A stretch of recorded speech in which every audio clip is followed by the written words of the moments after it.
नमस्कार, सुशासन का सच देख रहे हैं आप। मैं हूं आपके साथ अंशिका। लोकसभा चुनाव में अभी करीब 1 साल का समय बचा है, लेकिन 2024 की चुनावी जंग के लिए सियासी बिसात अभी से ही बिछने लगी है।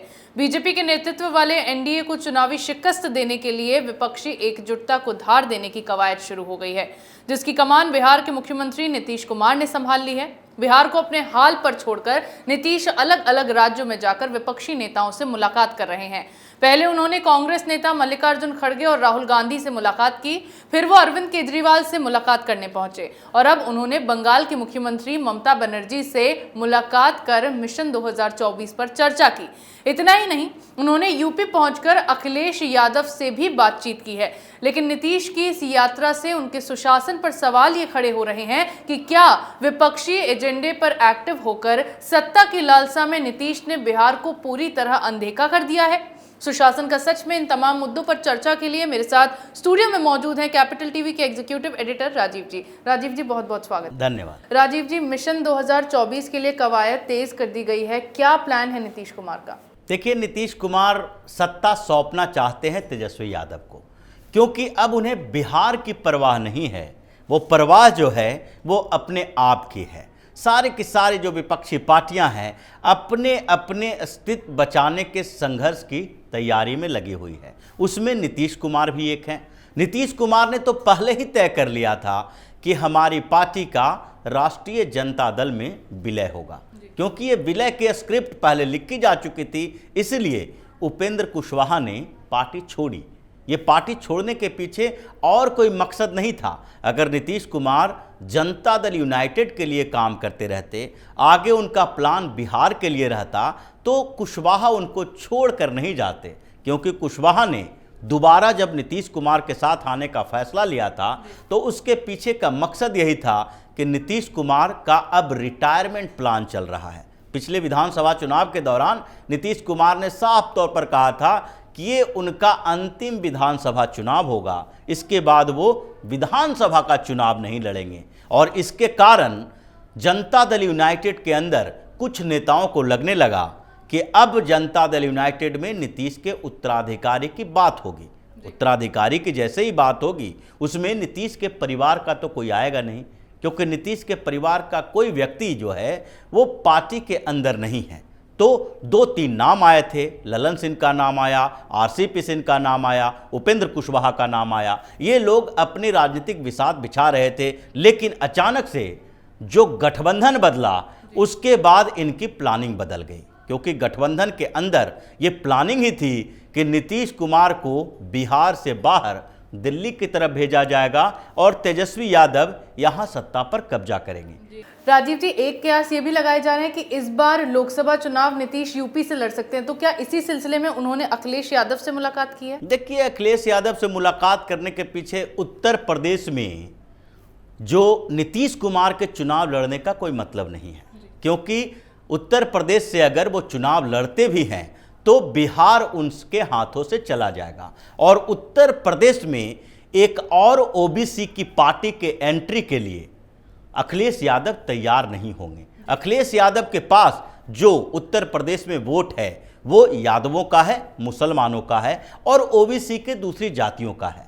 लेकिन अगर एंट्री होती है उत्तर प्रदेश की राजनीति में नीतीश कुमार की, तो उनका भी जो एजेंडा रहेगा बिहार की तरह, जैसे बिहार में महागठबंधन की सरकार है, महागठबंधन की सारी पार्टियों का एजेंडा जो होता है दलित, ओबीसी और मुस्लिम, जिसमें से अलग अलग जातियों में अलग अलग जो पार्टियां हैं वो बटी हुई है। राजद यादवों की पार्टी है जो मुसलमानों के साथ भी गठबंधन करता है, एम-बाई समीकरण उसका काम करता है। नीतीश कुमार कोयरी कुर्मी यानी कुशवाहा लव कुश जो समीकरण उनका है उसके साथ वो मुसलमानों के वोट पर नजर डाले रहते हैं। कांग्रेस का भी सवर्ण, दलित, ओबीसी ये सारे वोटरों के साथ मुसलमानों के तुष्टिकरण की राजनीति करती है। तो सारी पार्टियां हैं जो मुस्लिम वोट पर नजर रखती ही हैं। और अखिलेश यादव ये क्यों चाहेंगे कि एक और पार्टी जनता दल यूनाइटेड या महागठबंधन या फिर दोनों पार्टी मिलके, यानी राजद और जदयू के विलय के बाद ये दोनों पार्टी मिलके उत्तर प्रदेश की राजनीति में आए और अखिलेश यादव उनको सपोर्ट करके उसे बढ़ाएं, फिर एक ओबीसी की नई पार्टी उत्तर प्रदेश की राजनीति में आए जो कि अखिलेश यादव का वोट ही लेगा। यानी कि अखिलेश यादव के साथ मुलाकात के पीछे वजह कुछ और है। जी राजीव जी, एक बात ये भी है कि बीजेपी बार बार ये कह रही है कि 2024 में पीएम की गद्दी के लिए वैकेंसी खाली नहीं है, लेकिन फिर भी ये जो कवायद है विपक्ष को एकजुट करने की, उसको धार दी जा रही है। तो क्या इस बार नीतीश कुमार पूरा विपक्ष कामयाब हो पाएगा? देखिए, नीतीश कुमार की प्लानिंग बिल्कुल अलग है। विपक्ष में ऐसा नहीं है कि नीतीश कुमार चाह रहे हैं कि विपक्षी एकता हो, इसलिए क्योंकि कांग्रेस के नेतृत्व में सरकार बन जाए, क्योंकि इन लोगों को भी ये पता है कि कांग्रेस के साथ मिलकर भी, सारे विपक्षी पार्टी के नेता मिलकर भी पीएम मोदी को चुनौती नहीं दे सकते। इनकी कवायद जो है वो सिर्फ इसलिए है कम से कम इनके पास अपने अस्तित्व को बचाने की जगह हो। यानी कि बिहार की राजनीति में नीतीश कुमार के लिए सबसे बड़ा चैलेंज यह है कि महागठबंधन को डिफीट करके भारतीय जनता पार्टी 40 में से 35 प्लस सीटें न ले ले लोकसभा के चुनाव में, और अगर लोकसभा के चुनाव में 35 प्लस सीटें आई, विधानसभा में इनकी हार होगी और फिर नीतीश कुमार का अस्तित्व, उनकी पार्टी का अस्तित्व खत्म हो जाएगा। इसीलिए मर्जर प्लान भी चल रहा था कि जनता दल यूनाइटेड और आरजेडी के बीच मर्जर हो, और इसके लिए पिछले दिनों पृष्ठभूमि तैयार की गई।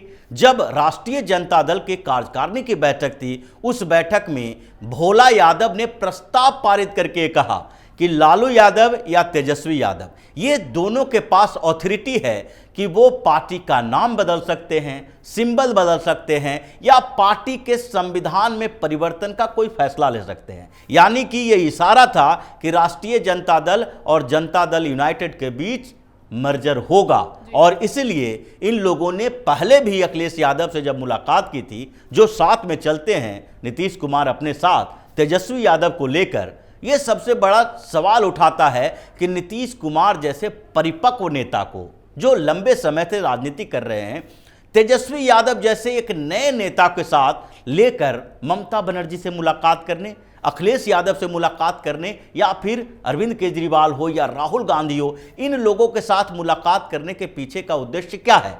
सबसे बड़ा उद्देश्य यही है कि नीतीश कुमार सबको बता रहे हैं कि अब तेजस्वी यादव बिहार का नेतृत्व करेंगे, हम सिर्फ और सिर्फ पीएम मोदी को टारगेट करने के लिए इन सारे राज्यों में दौरा करेंगे, आप लोग का साथ देंगे, अपने राज्य में अपने तरीके से हम कुछ लोगों को अगर आपके साथ जोड़ सकें, उसके लिए पूरा साथ देने वाले हैं, हम कुर्सी छोड़ने वाले हैं। तो बिहार की राजनीति में जो अभी चल रही है वो इसलिए चल रही है क्योंकि नीतीश कुमार का आगे का प्लान बिहार से बाहर जाने का है, तेजस्वी के हाथों में सत्ता सौंपने की है। दूसरी तरफ ममता बनर्जी नीतीश कुमार के साथ क्यों मुलाकात की? ममता बनर्जी ने पहले ही कह दिया था कि अब हम अकेले लोकसभा का चुनाव लड़ेंगे। अचानक से उनका हृदय परिवर्तन कैसे हो गया कि वो विपक्षी एकता की बात करने लगे, ये कहने लगे कि भारतीय जनता पार्टी को हराने के लिए अपने ईगो को सबको खत्म करना पड़ेगा। ये ईगो उनके अंदर आया था किसके लिए? कम्युनिस्ट पार्टी के लिए, कांग्रेस के लिए। लेकिन अचानक से उनका हृदय परिवर्तन नहीं हुआ, अचानक से उनके खिलाफ पश्चिम बंगाल में बयार चल रहा है।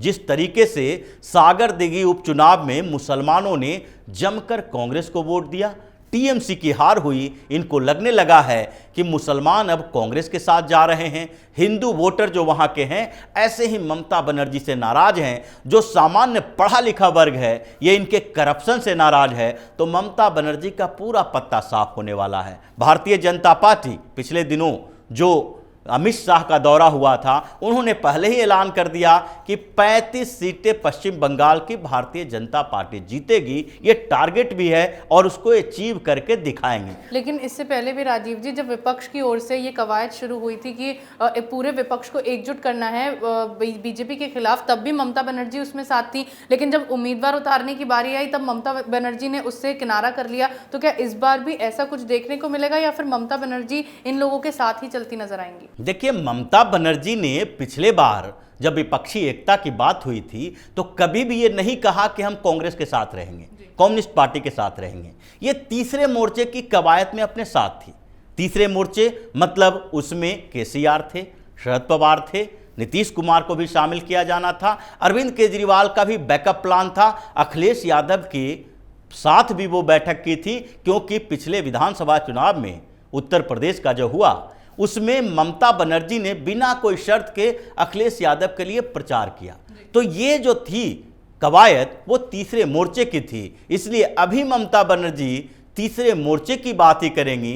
कांग्रेस और कम्युनिस्ट पार्टी को साथ लाने की बात सिर्फ और सिर्फ इसलिए है कि अगर ऐसी स्थिति आ गई कि टीएमसी के आंतरिक सर्वे में पता चला कि अगर अलग अलग चुनाव लड़ेंगे तो भारतीय जनता पार्टी 35+ सीटें वहां से लेगी लोकसभा की, तो ऐसे में तीनों अपने ईगो को छोड़कर, अपने व्यक्तिगत एक दूसरे की जो प्रतिद्वंदिता है उसको छोड़कर एक साथ आ सकते हैं। और सारे के सारे ये विपक्षी पार्टी के नेता अपने अपने स्टेट के बाहर शून्य हैं, लेकिन फिर भी अपने स्टेट में ही अपनी पार्टी को बचाने के लिए भारतीय जनता पार्टी के सामने चुनौती बनने की कोशिश कर रहे हैं। और इनका ये विपक्षी एकजुटता का मिशन है जो हवाई किले की तरह है, ये कभी सक्सेस हो नहीं सकता। जी बिल्कुल, नीतीश कुमार की इन मुलाकातों के पीछे प्रमुख कारण है विपक्षी एकजुटता की कवायद, उनके यूपी से चुनाव लड़ने की चर्चा और लोकसभा चुनाव को लेकर सपा का स्टैंड।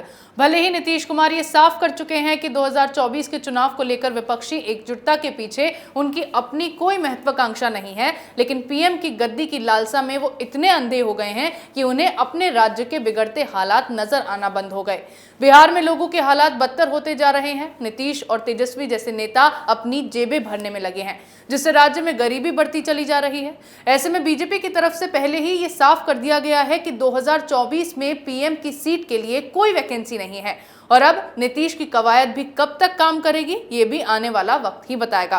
बिहार में सुशासन के सच को उजागर करने वाले इन तमाम मुद्दों पर चर्चा के लिए आपका बहुत बहुत धन्यवाद। धन्यवाद। सुशासन का सच में मेरे साथ आज इतना ही। अगर आपको हमारे वीडियो पसंद आया तो इसे लाइक करें, शेयर करें, कमेंट करें, साथ ही हमारे चैनल को सब्सक्राइब करना ना भूलें।